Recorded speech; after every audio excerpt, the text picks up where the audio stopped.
आजाद हिंदुस्तान, अपने फैसले खुद करने वाला हिंदुस्तान, लोकतांत्रिक हिंदुस्तान, दुनिया में परोपकार का संदेश पहुंचाने वाला हिंदुस्तान। ऐसे हिंदुस्तान के सपने को पूरा होते देखने के लिए कोटि कोटि लोगों ने खुद को खपा दिया।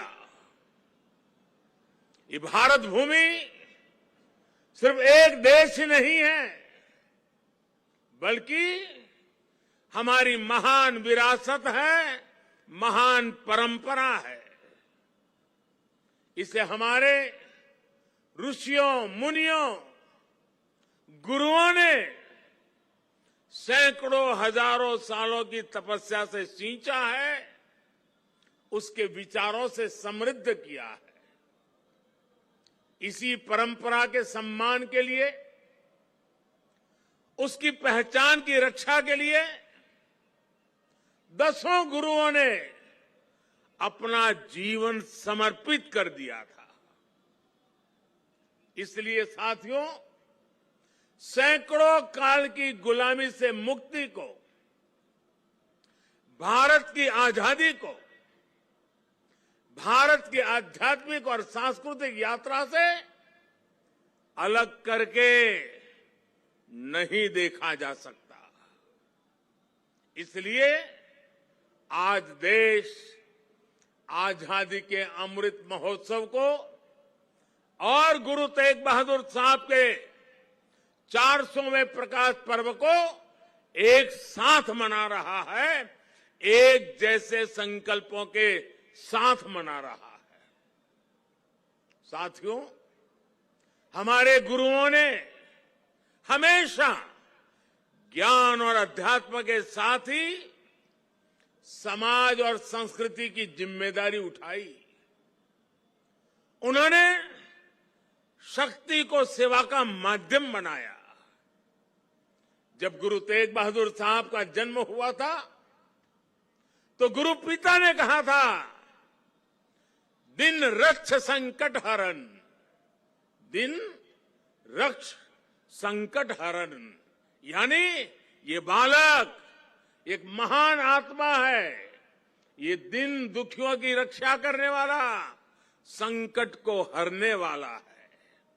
इसलिए श्री हरगोविंद साहब ने उनका नाम त्यागमल रखा।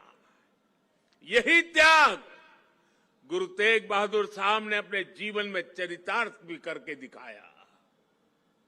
गुरु गोविंद सिंह जी ने तो उनके बारे में लिखा है, तेग बहादुर सिमरिए घर नौ निधि आवे धाई, सब थाई होई सहाय। अर्थात गुरु तेग बहादुर जी के सुमिरन से ही सभी सिद्धियां अपने आप प्रकट होने लगती हैं। गुरु तेग बहादुर जी का ऐसा अद्भुत आध्यात्मिक व्यक्तित्व था, वो ऐसी विलक्षण प्रतिभा के धनी थे। साथियों, यहां लाल किले के पास, यहीं पर गुरु तेग बहादुर जी के अमर बलिदान का प्रतीक गुरुद्वारा शीशगंज साहब भी है। ये पवित्र गुरुद्वारा हमें याद दिलाता है कि हमारी महान संस्कृति की रक्षा के लिए बहादुर जी का बलिदान कितना बड़ा।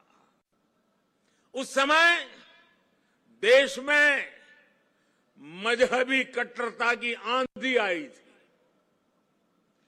धर्म को दर्शन, विज्ञान और आत्मशोध का विषय मानने वाले हमारे हिंदुस्तान के सामने ऐसे लोग थे जिन्होंने धर्म के नाम पर हिंसा और अत्याचार की पराकाष्ठा कर दी थी।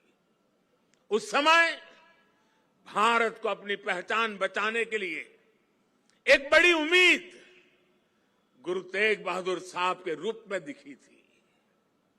औरंगजेब की आतताई सोच के सामने उस समय गुरु तेग बहादुर जी हिंद दी चादर बनकर एक चट्टान बनकर खड़े हो गए थे।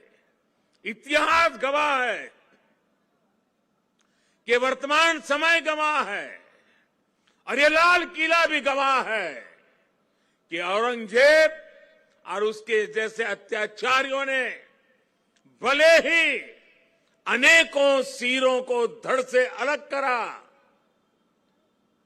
लेकिन हमारी आस्था को वो हमसे अलग नहीं कर सका।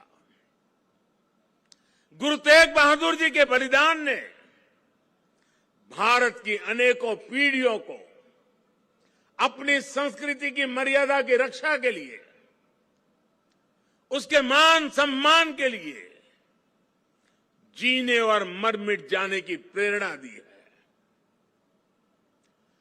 बड़ी बड़ी सत्ताएं मिट गई, बड़े बड़े तूफान शांत हो गए, लेकिन भारत आज भी अमर खड़ा है।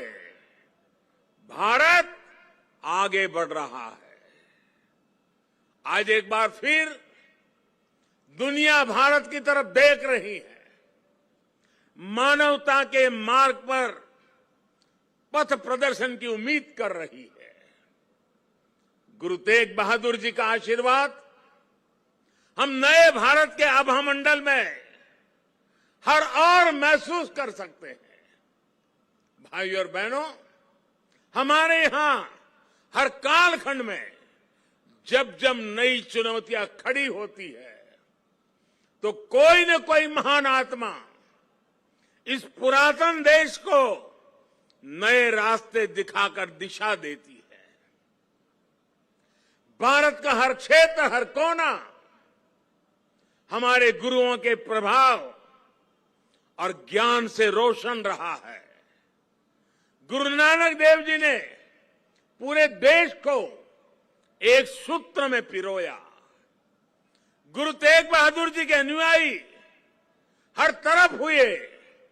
पटना में पटना साहिब और दिल्ली में रकाबगंज साहिब, हमें हर जगह गुरुओं के ज्ञान और आशीर्वाद के रूप में एक भारत के दर्शन होते हैं। भाइयों और बहनों, मैं अपनी सरकार का सौभाग्य मानता हूं कि उसे गुरुओं की सेवा के लिए इतना कुछ करने का अवसर मिल रहा है। पिछले वर्ष ही हमारी सरकार ने साहिबजादों के महान बलिदान की स्मृति में 26 दिसंबर को वीर बाल दिवस मनाने का निर्णय किया है।